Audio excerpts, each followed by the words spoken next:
Yes, we can see Got that. it? Yep.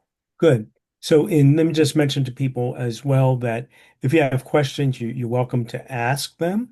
And then I'll try and answer it at the time, or maybe something that I'll refer to later.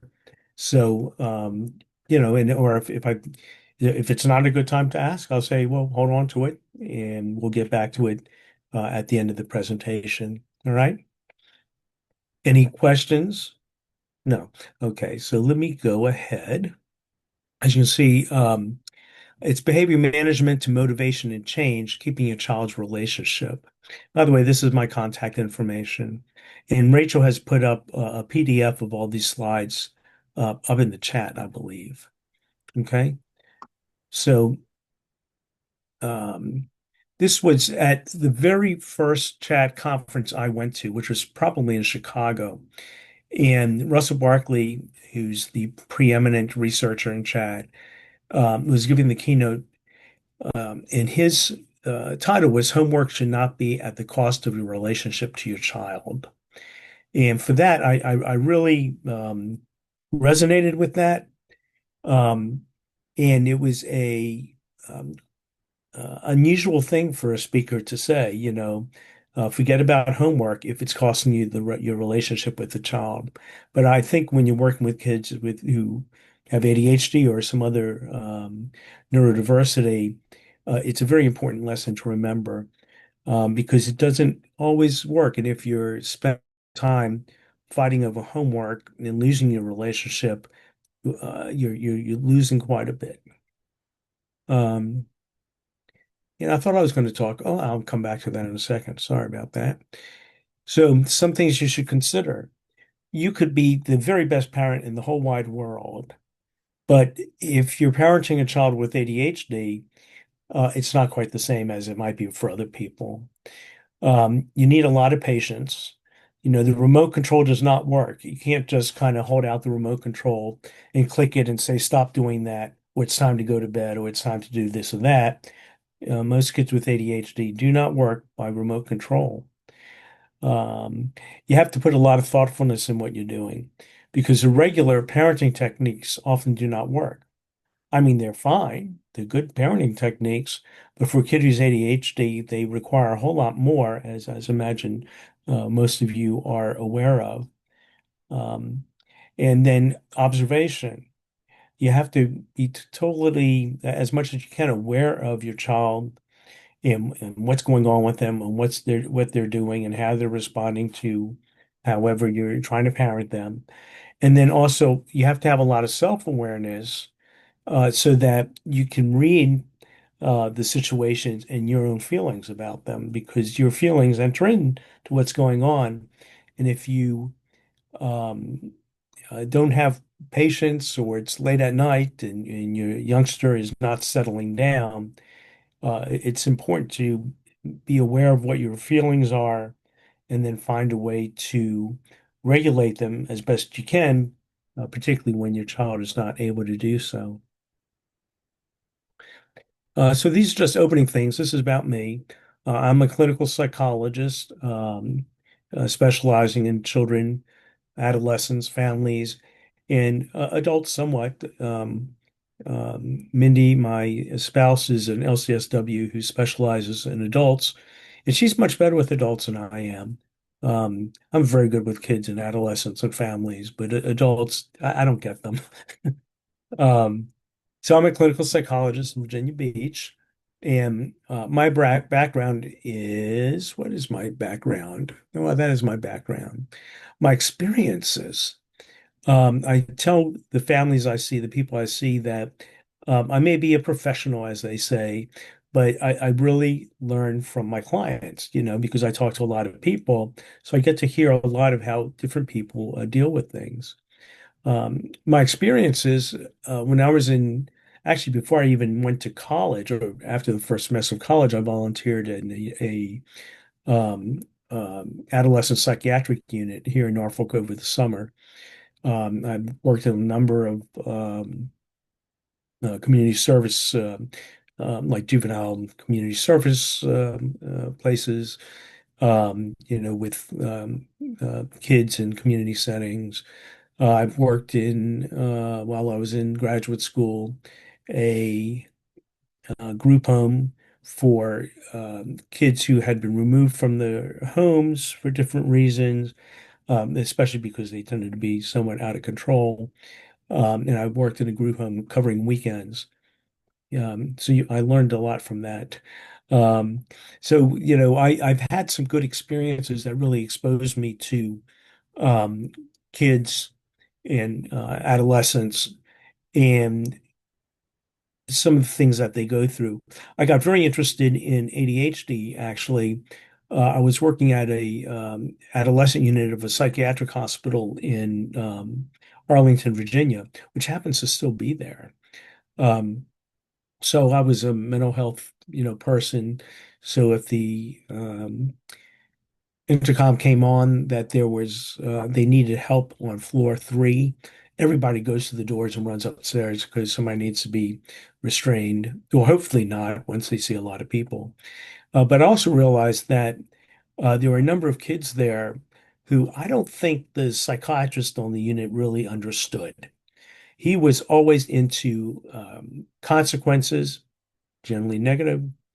Um, and a lot of these kids were just doing what kids do, and a lot of them were doing a lot of things that ADHD kids do. I don't think I identified it at the time, but I realized that some of these kids, um, they weren't really having psychiatric issues as much as ADHD kinds of issues. Um, so, I also, of course, had my own experiences growing up, and I may tell you about some of that in the future.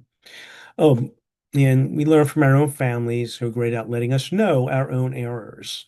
My kids were particularly good at letting me know when I was doing something wrong. Okay. Um, so understanding motivation through Erickson's stages of psychosocial development. And, I don't know um, if you all have any kind of background, of course, in um, one second, I'm moving something here in psychology, but Erickson has this theory of development that I would say that most people um, appreciate his theory. It's not about pathology or anything like that. It's how kids develop. He believed that everybody wants to be good at certain things in life. His psychosocial theory explains that there are 8 stages of development that people go through from birth, up, above the 60s, right?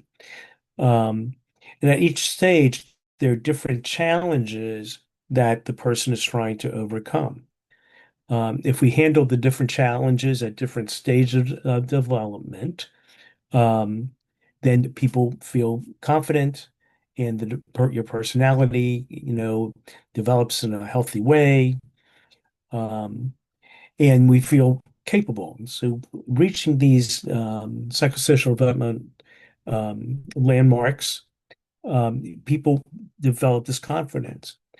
Um, Now, if we struggle, however, with the challenges, we might feel like we're not good enough, which can lead to feelings of inadequacy and more difficulties for us in the future. I'm trying to move this thing around a little bit. Um, one second. How can I do this? Okay. So let me just tell you what we're talking about here. So my next slide, and now I have lost the thing to move these slides. So I will now move this up here, maybe. There we go. And we're here. So stage one, and I want to go through these. You can go back and read the stuff that I've written here. So I don't want to spend all the time, just on this stuff. But even from a very young age, babies rely completely on their caregivers for everything, right? Food, love, warmth, safety, and care. So when caregivers are reliable, they show they care, they love them, they learn to trust. They depend and see, and what they require is that dependability and caring. So when trust is built, they feel safe and secure. But if caregivers lack these qualities, children develop mistrust. If trust is not developed, it can lead to fear and belief that the world is unpredictable and unsafe. And even at that very young age, there's a certain anxiety kids can have when things are not comfortable for them. No child will completely trust or complete doubt, have one or the other completely. And part of it's finding a good balance between the two. But when trust is developed well, it leads to hope, which Erickson describes as being open to new experiences while still being a little bit cautious. Stage two, ages 1 to 3, autonomy versus shame. Kids get older, more active.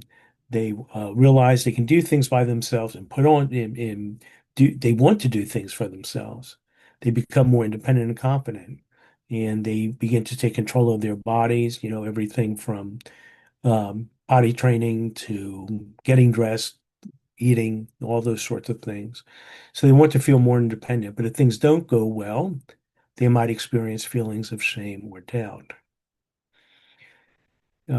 Even more so in about toilet training, for example. Toilet training should be in a calm and supportive way, and you have to allow the child to learn at their own pace so they can feel proud and independent. They can control their bodies. They can take responsibility for their actions and have confidence. But if toilet training is rushed, or parents are reacting with anger or disappointment when accidents happen, the youngster can feel ashamed and start to doubt their abilities. And I imagine in all of our families, we've had experiences with our kids where these kinds of things have happened. But having a good balance is much better. But if the kid is having a tough time, they might feel bad about their mistakes. So it can lead to feelings of shame, self-doubt, and a lack of confidence in their independence. Age 3 to 6, initiative versus guilt. We want kids to learn to take initiative. We want them to plan their activities, finish tasks, face challenges. We want them to be able to believe in themselves. But if caregivers discourage kids from being independent or criticize their efforts, they may feel guilty about wanting to take the lead. So feelings of guilt, self-doubt, and lack of initiative. You think about kids with ADHD who are constantly getting into trouble, maybe, or being impulsive, not listening, not responding to parents' directions. You can begin to see where a lot of difficulties can really appear for kids. And it's important to think about the stages because, it's not just are they behaving or not behaving. It really matters about to the kid as to what they really are needing. They need to be able to learn from their mistakes. And I have plenty of parents of older kids who they are so on top of their kids that it's difficult for them to um, let kids learn from their mistakes. So I see a family that the youngster is 14 um, and very ADHD, doesn't brush her teeth, doesn't take a shower, which is fine. And those are things we can work with in therapy. But one of the parents gets very upset about it because they feel like the child's doing this on purpose because they know the child can do it at times, but just not now. And then it becomes an emotional thing. And we talked about this a couple of weeks ago in the session that she wants to do well, but if you manage everything around her and always telling her what she needs to do or what she hasn't done, then she feels very much like, well, if I do it now, it's only because they told me. They're not giving me room to do it. And the father was like, yeah, but if we give her room, she's not going to do it. Well, that's maybe true. But the other part of it, is it worth the fight that you all are having every night with her? Because it, starts out with the shower. You didn't take your shower yet. You haven't taken a shower. Yesterday, you didn't take a shower. Last week, you didn't take a shower. And you keep telling us you will, and you don't. And it becomes a fight. It's just like homework. And they resonated with them finally that If this is the way they want to spend their time with their youngster, but I don't think that's really what they want. They want things to be going well, and as the adage is that people don't remember what you say to them, but they certainly remember how they felt about what you were saying, whatever it was. And what this kid was getting was a lot of negative stuff. But it's that learning from mistakes. And the youngster is not, the girl I was seeing is not, her self-confidence isn't very good because her parents, and again, I don't mean to fault the parents, right? They're learning about this, but um, they um, they were faulting her quite a bit, so she sees herself as incompetent, and does not have the confidence that she really needs to go out into the world. And she has a certain amount of anxiety about being able to handle things in the world. She can read through this. Stage three, success and failure. You can see all of this stuff. I won't go through it right now. 7 to 11, industry versus inferiority. And it's interesting because this is where kids start really going to school and have the self-awareness to begin to see what other people are doing and what other people are like. And they begin to see where and think about where do they fit in. Um, that's tough, for a kid who's ADHD. It's again tougher than most because they begin to perceive that either people don't like them or the teacher doesn't like them, that they're not learning, that they're not doing as well as the other kids are learning. Um, and um, there's a lot of consequences that go on with that. So they get a lot of negative feedback. Um, was somebody trying to ask a question and I missed it? Actually, I don't see the chat right now on here. And then 12 to 18, identity versus confusion. And the big task for adolescents is to really develop who they are and their identity.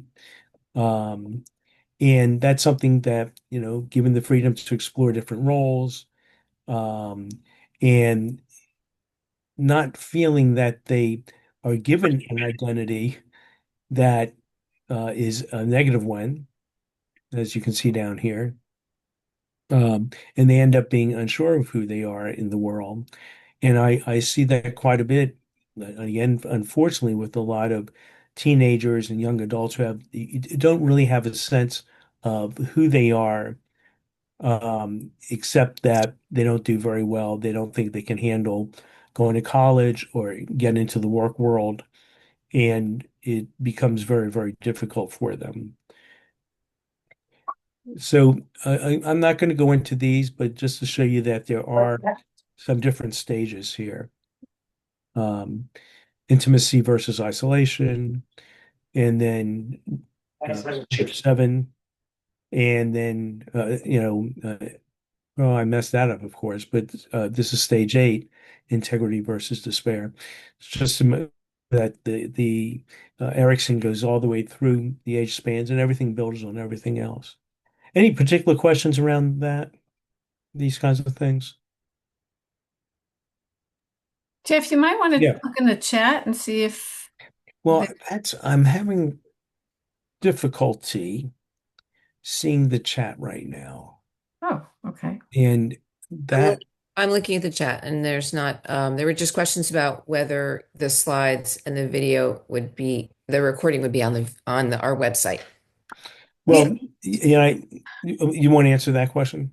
yes, they will be. That's Okay. the quick answer. So, Jeff, we were wondering if you're using the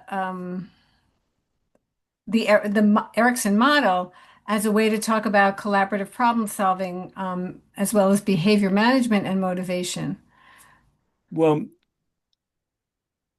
I yes, that's.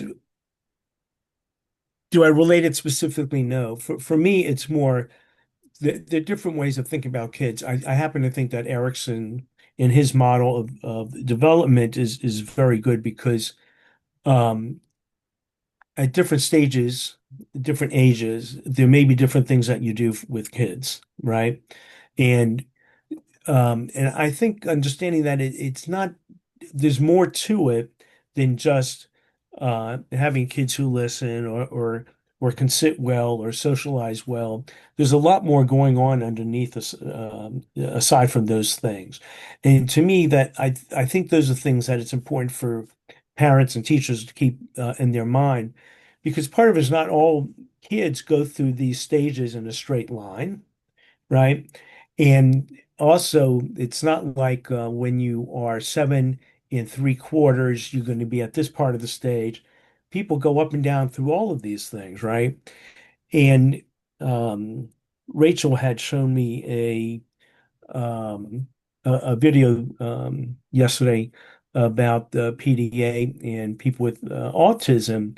And one of the things they said, which I think relates to this, is that um, it's important to understand that with kids with autism, and I think it's true here with ADHD as well, that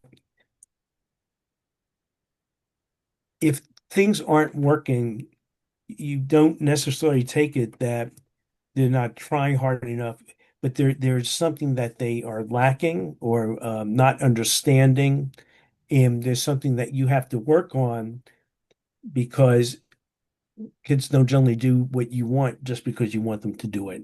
You have to understand where they're coming from. You have to spend time with it. So Yeah, so on the screen it says, "Where is motivation when yeah, it comes to behavior?" right. And Yes, I'd love it if you could shift into talking about that. And yes. Jody, I see your question, but if I'd like to move forward with the Yeah, topic and then have Jeff answer that at the end, if you don't mind, because that's about a yeah, particular issue. and Um, and we so, can come back to that. You ready? yep. And are you seeing the people? Are you all seeing the screen with all the people now on top of my screen, No, or what we just see seeing the is, it's, slideshow? Yeah. yes, we see Okay. the slideshow, and what we see is Yeah. where is motivation when it comes to behavior. Right. So the reason I put it this way is um, I think everybody wants their ADHD kids to be motivated, right? And motivated for things that aren't important, whether it's school, um, getting things done around the house, that there's motivation. Um, and but that in some ways is what it's hard to get kids with ADHD to see that kind of motivation. So I'll go through some of these things. If you are doing behavioral techniques, so what's a behavioral technique? ABC, antecedents, behavior, and consequences. So when there is a behavior, um, something precedes it, this behavior happens in consequences. Um, Parents will say that, my kid, um, he keeps doing, he keeps not doing his homework, right? Or he forgets his homework and he doesn't clean up his room, and he gets all these, consequences for it, but he keeps doing it, right? So in some ways you must, you think about, well, maybe the kid's getting something out of it because they keep doing it. Because behaviorally, that's how it works behaviorally. Somebody keeps doing something to see what happens. Or particularly a good one is they lie about their homework. They lie about whether they brushed their teeth. Why do they keep doing that? They keep getting punished. Well, they get something out of it. And probably what they get out of it is that there's an off chance that if they lie about it, you're not going to get that they lied, and they're going to get off with, getting out of doing something. Um, so that's kind of how behavioral theory works, and that you're looking for the things that reinforce the youngster. So when you're working behaviorally with a kid, you have to define the problem very well. And it needs to be something that has to be quantified. So if you want your youngster to behave at home, don't we all want our youngsters to behave? It's not good enough. You have to get very small with them. So what is a common problem that some of you all have with your youngster? What is a common problem? Just throw one out. And maybe somebody could Getting read. homework done Getting homework without a done. fight. Okay. And oh, that's two different things, but okay. No, that is two different things. So if it's getting homework done, um, so you might think that the youngster would be motivated because they want to get good grades. And the kid might say, yes, I want to get good grades. But then why don't you do your homework? Um, and I usually think about, because behaviorally, you want to reinforce it. Um, and I'm sorry, this evening I've been out of town and then my meds have now worn off. Um, Behaviorally, let's say you want to reinforce getting homework done, right? So you might say, well, what can that youngster earn, right? Well, maybe that youngster wants, maybe what would motivate that youngster would be a snack when they get homework done. And you might say, well, that sounds like a good idea. And then the kid will take about 3 minutes, scratch through all the homework, and say, I'm ready for my snack. Uh-oh, now we have a problem, right? They're going for the reinforcer, but they really haven't followed through with what you were asking. And you'll see later I mentioned that all of these things, any of these things that we talk about tonight, are really experiments. Being a psychologist, I'm into experiments, and I let people know that we're going to try things, and it's not that everything's going to work. It's to see what does work, what doesn't work, and then if it's not working, how come? And usually, and I'm one who I think having um, I I rarely see kids without families at some point.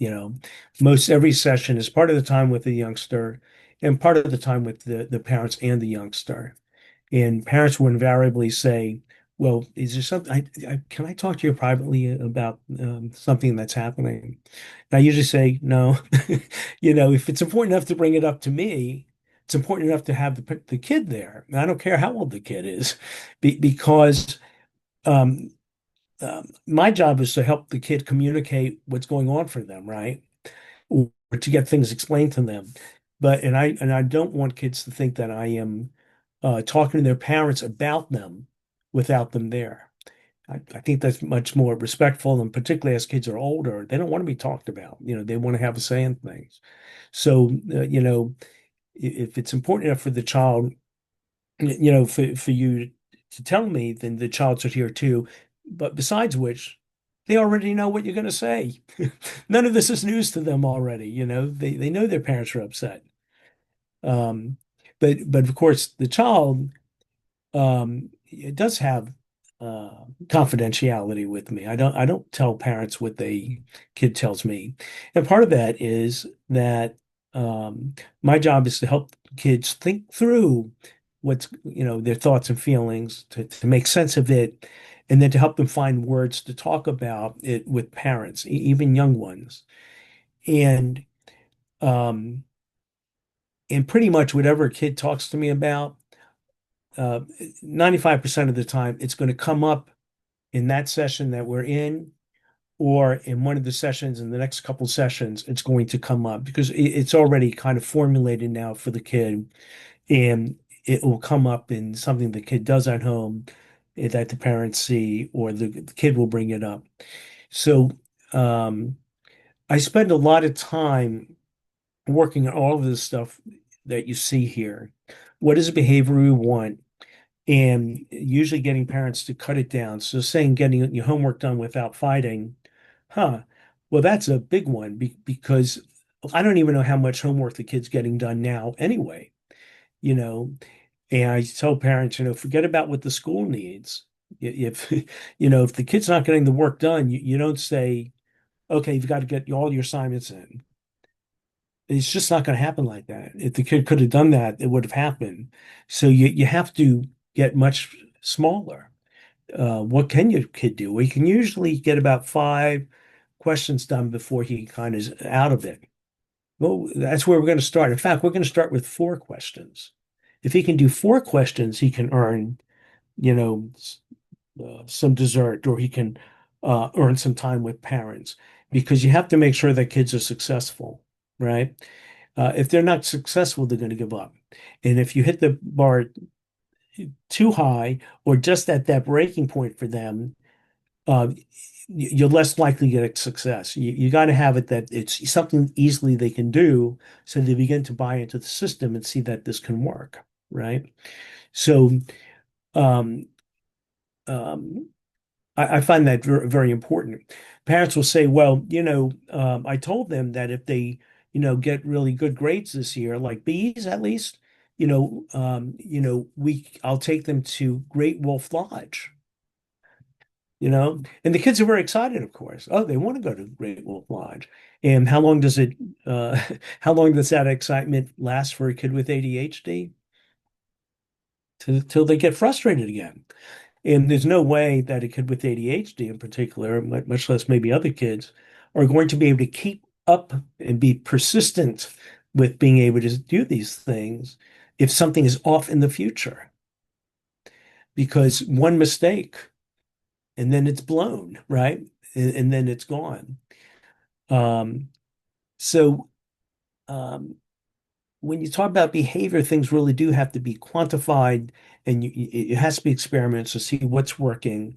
I mentioned in here a menu, so that if kids are working for something, um, what for kids with ADHD, a reinforcer usually lasts for about 2 weeks if you're lucky, because they get tired of it then. What kids, ADHD, they want things that are stimulating. They want things that, well, that's really cool. But that fades. So you have to, you see here about a menu, um, there have to be a number of different things the kid could be working for, so that they don't burn out on just the one thing, or you increase what that is, or make it a little harder to get it when you see that they're responding. Um, but it's very important that the kids be successful. Um, and you can see here, don't do the school's work for them. You have enough to do at home. If anybody heard me speak before, the other thing I love to speak about is Section 504 and IEPs. If the kid has ADHD, um, they need a plan. And it's no fair for teachers to expect that they get all their work done to get a good grade. What kids need to do, or what needs to happen, is that kids need to learn things. And sometimes they can learn things and you don't need to do all this homework to show it. And if the teachers aren't sure about what they know, they can always ask them. It doesn't have to be homework. There's a lot of this reliance on homework. And as Barclay had said, it is not worth it when, it is not good for the kids to experience what we're talking about. And certainly having parents upset about homework, it is nothing goes well then. So let me go ahead here a little bit more. And I can come back and talk about behavioral things. I hope you all kind of get that sense of what I'm trying to say. Oh, by the way, as I see this, it's always better to use a reinforcer rather than a negative consequence. It's like I'm not, if you don't do this, you're going to lose something. Losing things in the behavioral context is not a good thing, because it creates a lot of emotion, right? And it's a negative, creates emotion for people and kids who don't regulate their emotions very well. It's kind of a loss. So what I usually say is that it should be a reinforcer. Um, you can earn this. Years ago, I saw a teenager, and this was before the internet, but she was on the phone all the time, right? And her parents would say, "Well, you don't do this. You didn't take care of the dishes. You didn't do this. You're going to lose your phone privileges." And what a crazy, it's crazy. So I said something about, well, I think it was in discussion with the girl actually, and what we came up with was, how about that when you get your work done, then you can use the phone? And she's like, yeah, that's what I want to do. And the parents are like, but wait a second. We just said that if you don't do your work, you lose the phone. And now you're saying that if you do your work, you get the phone? Yeah, because she could tolerate that. And then I could work with, well, how many minutes, right? And then we could use that and she could build up how many minutes she gets. She was much more excited about earning time on the telephone, um, and otherwise more upset when they would say, well, you can't use the phone now because you didn't know what you're supposed to do. It makes a big, big difference. So let me go ahead a little bit here. Um, I think I went over. Yeah, okay. Let's go ahead. So, now, the other thing I like is 1, 2, 3 Magic, and I don't know how many people are familiar with that by Tom Phelan. Raise your hands. I can't see anything, but I'm familiar with it. So, what's nice about 1, 2, 3 Magic, and you can see here, he calls it effective discipline from age 2 to 18. It's very, very good. Um, but what it does, it's getting your kids to stop doing the things you don't want them to do, such as tantrums, whining, hitting each other, and so on. And also to motivate your kids to start doing the things you want them to do, like cleaning up, playing nicely with your brother or sister, doing your homework, right? And the other thing he says, it works towards bonding with your kids, right? So again, especially with the kid who's ADHD, if they um if you are spending your time fighting over and arguing and having conflict about stopping, getting them to stop doing things or to do the things that they need to do, you don't have much time left for bonding. There's no energy left there. Not so good. Um, And what Phelan says is that, and we did use this with our kids. Um, we loved it. They didn't think it was so great, but we thought it was really good. They didn't realize that we were bonding very well. Um, but the most effective part is that it encourages parents to talk less when there's a problem, right? So when a child is throwing a tantrum, you attempt to talk to them and reason with them, and it just creates more issues because you get more and more upset because they're not listening to you. Um, so what you're doing with the 1, 2, 3 Magic, and I'll pretend that you all don't know what it is you say to your kids, um, well, let's pick one kid who's, let's say, not getting up when they need to get up and to go do something, right? Like brush your teeth. And what you can say is, well, what's another better one? Well, this is the way I used it with my kids one time. So we went out to eat, and I have two girls, and they were fighting as usual. And it's very annoying. And my wife, was getting really upset, and I was too. And we could talk to them all the time that if you keep doing this up, keep doing this, you're going to lose dessert, right? And who wants to take away the dessert, right? I don't want to take it away. I want them to be happy. I don't want to be the ogre who's taking away the dessert. And then I thought, and this is related to 1, 2, 3. I said, well, you know what? I put 5 packets of sugar on the table. And I said, every time you all bicker, I'm going to take a packet away. If there are any left on the table, by the time it's time for desserts, then you can have dessert, right? Bicker, bicker, bicker, bicker. Right. Take one away. And I don't say anything else, right? I told them what's happening. Bicker, bicker, bicker. I take another one. Okay. Bicker, bicker, bicker. I take another one away. and the bickering stopped. They wanted dessert, right? Um, so, in the 1, 2, 3 magic part of it is that if you say to your kid, I'm going to count to three, and if you haven't started what you need to do or stop what you need to do, then you need to go to your room, not for timeout, but you need to take a break, 5 minutes, 10 minutes, kind of for how old the kid is. And it's not that you're punishing the kid by going to the room. It's that you're asking, you want the kid to think about what's going on, right? And we are told to do this by a therapist about for one of our kids. And it was very interesting because um, we would, we'd say one, that's two, that's three, you need to go to your room. Um, and sometimes parents will come back to me and say, you know what? They always get me to go to two. You know, they don't respond when I say one. They always want me to go to two, and then they do what they're supposed to do. And I'm like, hooray, this is great. They get it. They get the system, right? Because before you were going to 6, 7, and 8.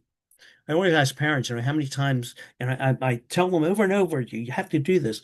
Well, how many times do you tell them? 10 times at least. I say, it should be 10 times. It should take two, maybe three times. But the parents don't know what to do next, right? They don't know what happens when their kids aren't doing what they're telling them to do.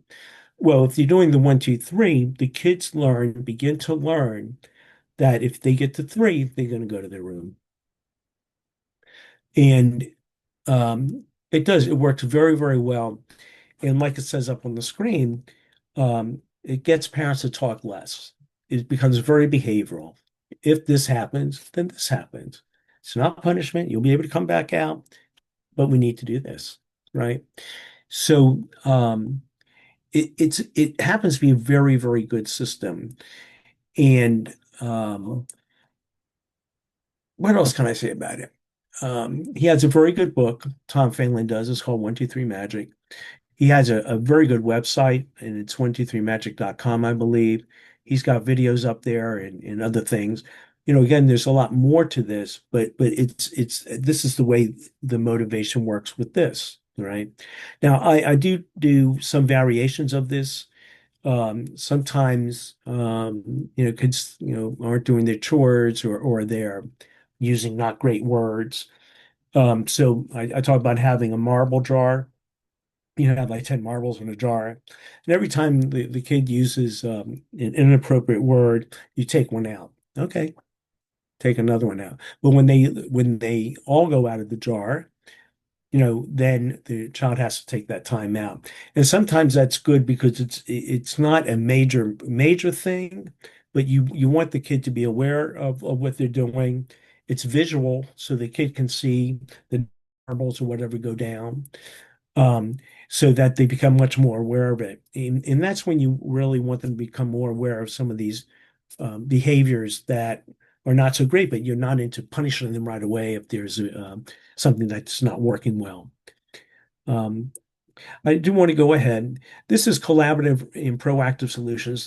This is livesinthebalance.org, and this is based on the work of Dr. Ross Green. There's a book out called The Explosive Child, which I refer parents to all the time. I think it's very well written. It makes a tremendous amount of sense. So, important things that Dr. Green talks about, and by the way, he does a lot of talks. Um, livesinthebalance.org. There's a lot of information on these things, and he's broken it down quite a bit. Um, I don't know that you need to know every little thing, but you have to understand how it works. Main idea is, first of all, that kids show concerning behaviors because they lack important skills, flexibility, they don't have frustration tolerance or emotional regulation, and problem-solving skills. And he says that in general, if a kid is really explosive, or engaging in really tough behavior or any behavior that may come up, that they're lacking a skill. There's something that they don't have. And the main thing you can see down here, kids do well if they can. He says there's no reason, I repeat this to parents all the time. I don't, I'm not sure I understand how come he keeps doing it, if you all get upset all the time. I mean, kids want to be loved, they want to be liked by their teachers, they want to be liked by their friends. Why would they be engaging in behavior that's causing such problems? And the idea is that they really don't want to, but they don't have the skills. They need some help with it.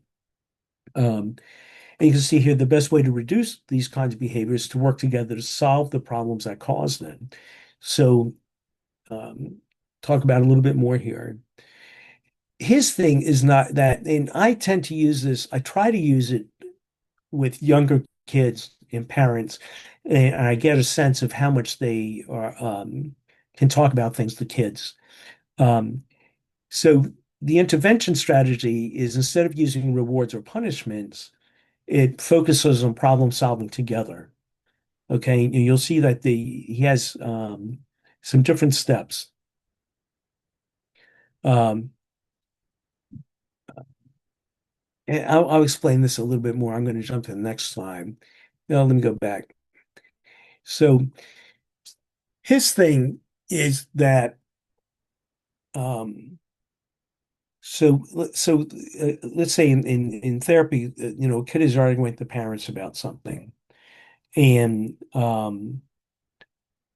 what I say to them, and what I want the parents to learn is to be able to say to their kid, what is your concern, or what is your concern? I'm telling you that um, if you don't, you can do your work, or you can get online with your friends as soon as you get your work done, and you're getting very upset. So I don't understand.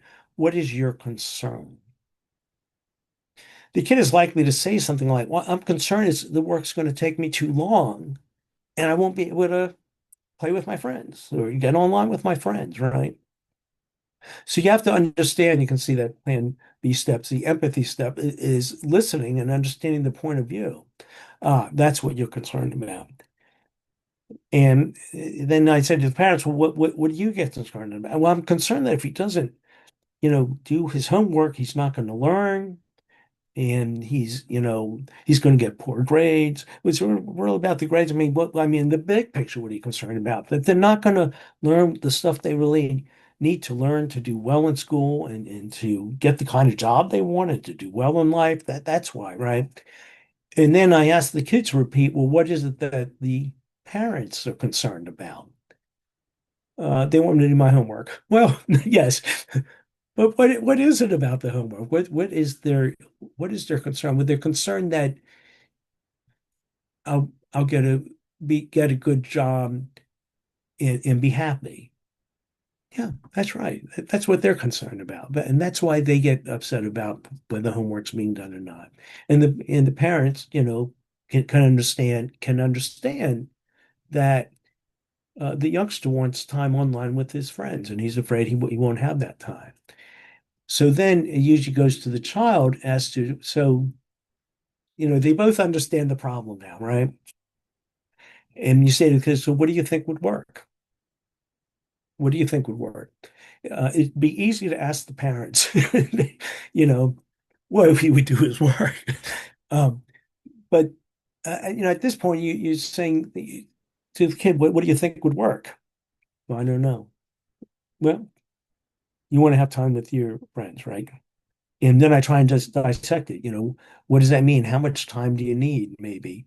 Or um, are there other ways to have it? Or it could be anything, right? It might be, whereas the kid didn't want to do it when they come home from school.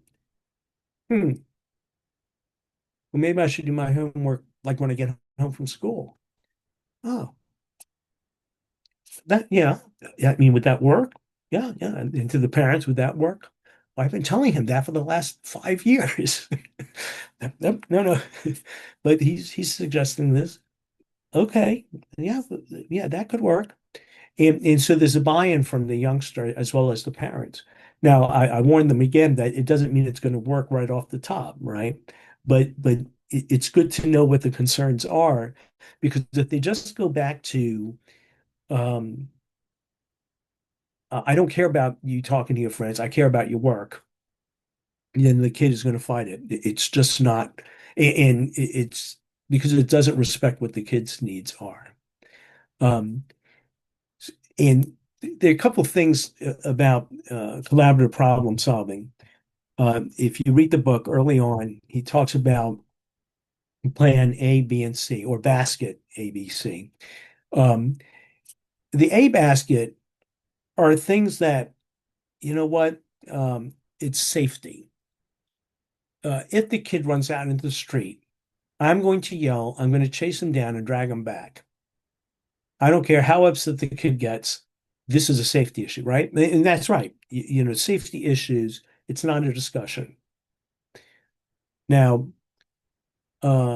C are things we don't care about anymore. If you're fighting every morning about the kid brushing their hair, you know what? Why fight about it? It's not that important, right? This girl with the teeth brushing. Um, One of the things they said, well, but I want her to, for other kids to like her, and I think it's very important that you brush your teeth so kids don't think you're stinky or whatever. I said, well, that's the consequence. I mean, that's up to her, right? It's certainly not worth fighting with her over her teeth. I understand your concern, and that's a good concern. But at some point, she's going to have to just make these decisions herself. And the girl popped up and said, I don't want to be stinky. I know that, right? So she has some, and it's not the thing, it's not worth fighting at that point. So that's basket C. It's not worth it. Whatever the clothes the kid wants to wear, who cares really, right? Not life and death. The baskets B are the things you're working on. Working out how to solve the problem, right? Maybe it's brushing teeth, maybe it's not, but it's things you're working on. But if what you're working on in basket or B isn't working, it quickly needs to go to C, because the only thing that's A is safety. If you're trying to work out something with the problem solving and it's not working, you put it in C. It's just not worth it. And take homework, for example, if it's really hard, and look, kids with ADHD, they have strengths and weaknesses. But if the kid's really having a hard time with it, fighting with the kid with it is not worth it. You got to put it in basket C, and then maybe work towards it. But you can't stake you can't stake who you are as a parent on it. Um, So I really like this. And I try and do this with any parent, even if we haven't started behavioral type management, some basic behavioral management, is really to try and help them to talk more with their youngster about what makes this important to them, where they're at. And youngsters are very good at coming up with those things. Um, and um, just as much as it's important for the youngster to kind of hear what the parents are concerned about. Um, so collaborative or proactive solutions is to me a really, really good way to go. And you can see it's different than the pure um, behavioral stuff where you're just reinforcing positive behaviors. You're getting into a much better level of being able to talk and relate with your youngster.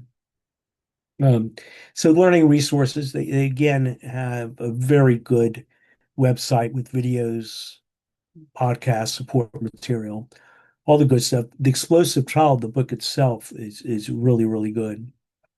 Now, this is another one that I came up with by myself, I say.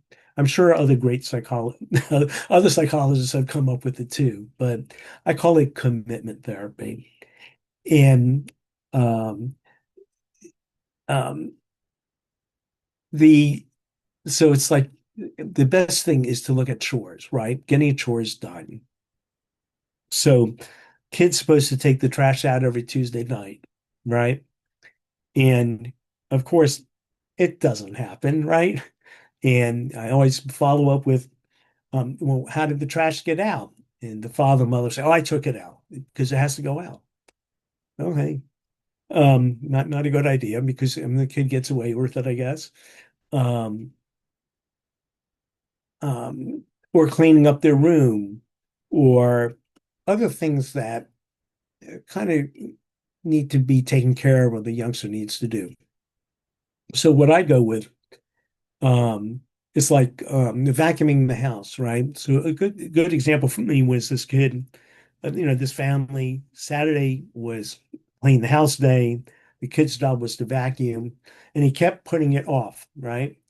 And by the end of the day, it's not done. The parents are very upset because all he's done is wasted his day doing whatever, but everything but what needed to get done. They had planned a great afternoon going out and doing things together.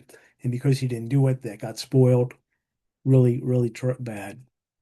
Um, Parents will say, well, based on history, we don't trust that it will happen. We know you say you want to and you'll do it, but the time it comes up that it's time to do, and kids with ADHD, I'm sure their intent was there, but at the time it comes up, it's just not there. So what we just talk about is usually saying to the kids, I'm like, well, um, not what would help you get it done. Well, I just explained so that I'll say something to the kid like, well, when would be a good time? Well, it's more like this. The kid, wants to be able to do the thing. They're having trouble getting the chore done. So the commitment therapy which is very effective for most kids, actually. It's to say to them in the family, so when do you think you can get it done by? When do you think you can get the chore done? And the kid might say, 8 o'clock at night before I go to sleep. And I say, well, no, that doesn't quite work because if it's not done, then your dad is going to have to take it out, or it just hasn't. It's not going to get done. Well, I'll do it tomorrow. No, no, no. You see, that's just kind of doing the same thing that's been happening. So I say to the parents, well, what about cleaning up the room? Well, we think it should be cleaned up, like by 5 o'clock. Oh, and we talk about what it means to clean up the room and what kind of support the kid needs. Maybe he needs pictures of a clean room so he's, you know, um, being able to follow it and see what he needs to do, whatever those things are. And so when I say to the kid, so what do you think? Do you think getting it done by 5 o'clock makes sense? And they'll say, yeah, yeah, I can do it by 5. And then I say to them, well, what if it doesn't get done at 5? Then what happens? Well, well, but then I'll get up. No, they can tell me, and I'll get it done. Yeah, yeah, yeah. But we're trying to make sure that you have a chance to watch TV or get online in the evening, right? And the problem is that your parents have this history of not just trusting you that it'll get done. I usually say something like, "How old are you?" 13. Well, you do want to drive when get to be 16? Yeah. Well, you see, your parents need to be able to trust you to do what you say you're going to do if you want to drive. Now saying that to an 8-year-old is not quite the same, but saying it to somebody like 13, 14, they kind of get that. Um, so how can your parents know that you're going to do what you say you're going to do?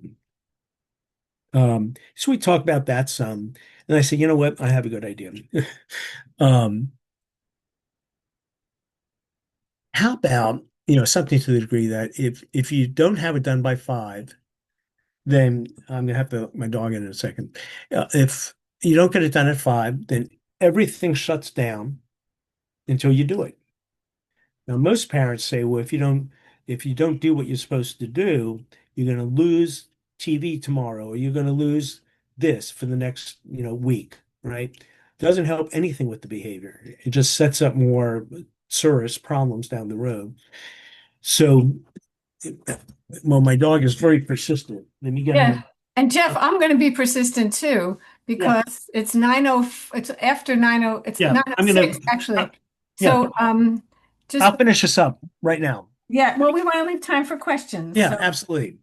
So, the point is that everything shuts down until it's done. So if things shut down at 5 o'clock because the room isn't cleaned up, if it takes you 5 minutes to do it, great. If it takes you an hour, great. If it's not done till tomorrow, you don't get anything until tomorrow, right? So, you want a reminder? Um, Kids will sometimes say, no, no. I said, well, I mean, your parents can give you a reminder. Well, how about if they remind me 3 times during the day? And I usually say, no, no, no. They can give you like one reminder, 10 minutes, half an hour before 5 o'clock comes. But you don't, because you don't want the kid turning on the parents that you didn't give me the reminders you're supposed to give me, right? And so this becomes very effective, this whole idea, because they don't lose everything forever, or 2 days or whatever. They just lose it until it gets done. And most kids then begin to get it done sooner. This one kid I started talking about vacuuming, Jeff, at 10 o'clock in the morning, he had it done. And that's that. Okay. yeah. Okay, Jeffy. Questions. So I want to make sure people have enough time for questions. Um, you can either put the question in the chat or you can unmute yourself or turn your video on. And I'm going to end the slideshow. Okay. Okay, thank you. How's that? Fantastic. Okay. Ellen Jody's got a question in there. Okay, great. And I don't see again, I don't see the You chat. So want maybe, Veronica, you want to read Veronica's question? Or Veronica, do you want to come on and look? I here it think is. it's Jody. Oh, Jody. Jody's Okay. question. Jody Sorry. says, would you please talk more about the age 12 through 18 stage, and in particular, an adolescent who buries themselves in their computer watching videos or playing games? Um, so let me go back here. So, so I'm not trying to understand your question. And I assume there's a concern there. Is that correct? Yeah, I think the question is, how do you work with that? How do you work with they only want to do watch video games, or and you're trying to get them off of the games, say to do their homework or to do things around the house or to do some other activity. I'm thinking, What I see that often happens too is the kids tend to get dysregulated. They're playing a game and they're screaming and yelling and um, all about that kind of stuff. So I would go through the collaborative problem solving that what your concerns are. So I often will say to parents, and I'm saying these things not because you're all a therapist. I know you're all the parents, but I think it's the idea of these things. So one thing I say is um, like kids want to be able to play games. So if you go through this process, um, and parents are concerned about this or that give me a sec. I say to the kids that I think that your parents would let you do whatever you want. Like you could, if you wanted to stay up to 2 in the morning every night, that I don't think they'd have a problem with that. The problem, and the parents will say, but the problem is you're not getting up on time for school. You're not eating. You're rushing to the bus and missing it. You're falling asleep in school. You're not getting things done. I said, those are the issues. It's not about whether you're up till 2 in the morning. They wouldn't care if you're up till 2 in the morning if certain things were getting done. And they didn't have to worry about you and what was happening with you. And I think you can have that same um, discussion with the 12 to 18-year-old, um, it's not about your being on the computer. What we're concerned about is when your friend, you're not seeing people with in real life that you can have different kinds of relationships with, or you're getting dysregulated so that we have to come upstairs, or you're throwing the controller across the room. Those are the things we get concerned about. It's okay to be on the computer, but these are the things that we are concerned about. Because I think that's a much better way to have the discussion than to say to them, you can't handle this and it's all the computer's fault. Does that make sense? Um, and so if you're asking about identity and role confusion and those kinds of things, you want them to be able to explore, themselves and to explore different things and talk to different people. But you want to share with them what your concerns are that they are not aware of. And if you talk about your concerns, the youngster is going to have a hard time refuting it. I don't want you to love me. I I don't want you to trust me. Well, that doesn't make sense. I mean, uh, and that's kind of either blowback or the kid is not quite understanding what the concern's about. So I'm going to leave it at that. Okay. Is there another question here? I see. It looks like Kristen has a question. It says, for a teen who does not react by saying that we the parents didn't remind them enough, how do you motivate them? Wait, I didn't.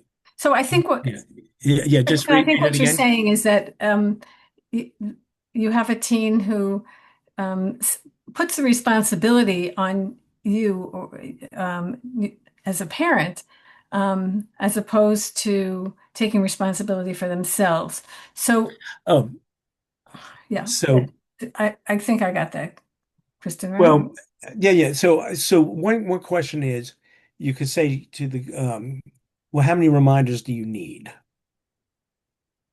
And that could be fair, right?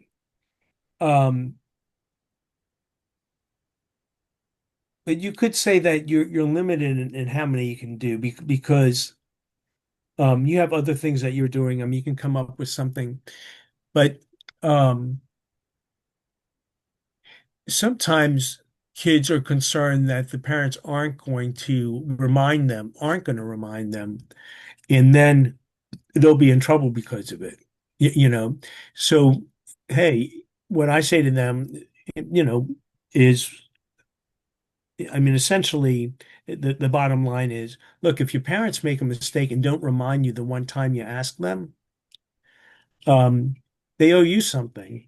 Or like, even with 1, 2, 3 magic, if the parent starts yelling at you and doesn't count the three, well, the kid should get something out of it. You know, actually, I told my kids when they were younger, if I scream at them because I was a screamer and I had to stop doing that, I said, if I scream at you, I'll give you $1. Let's say $1. We'll take $1. Okay. Well, I don't like parting with money. And so I stopped screaming at them. And they didn't try to get me to scream at them. But if I was really mad at them, I would say, I am really, really upset because we talked about this. You said this was going to happen, and I just don't even know what to say. But I didn't scream at them. Now, a couple of times I did scream, and what they said was, "You screamed at us. You owe us $1." I gave them $1 and said, "I get it. Still, I'm very upset about this." So, So Jeff, what I'm saying is you can do that with, kids need to rely on the parents, and if the parents make a mistake, or the kid says, "Well, they always forget." Well, we can fix that. The parents can have to pay you something or do something for you if they forget. right? Well, it's all fair in love and war, right? I mean, you're asking the kid to do stuff. It's just as fair for the parents to have to follow through too. And if they have ADHD, it's a good thing. Okay, so Jeff, I'm gonna ask that we stop Yeah. there. It's 9:15 and we like to be respectful of people's time. Um, I would so say if people have questions, they can always contact me, call or email. I'd be happy to, answer, more particular questions or whatever. Okay. I hope people take him up on that. Very generous with his time. So Jeff, thank you again. Thank you so All much. right. Thank you. This is a super amount of information, and we have a lot of people, a couple of people had to leave early, but I they see. thanked you and said this is a great presentation, and they're leaving with a lot of information and things to think about. So thank you all for coming. And clearly, there's not just one way, and sometimes we have to try more than one. So thank you all, and I hope to see you next month. Come to the Q&A. We'd be happy to answer your questions then. Thank you all. Have a good night. Take care.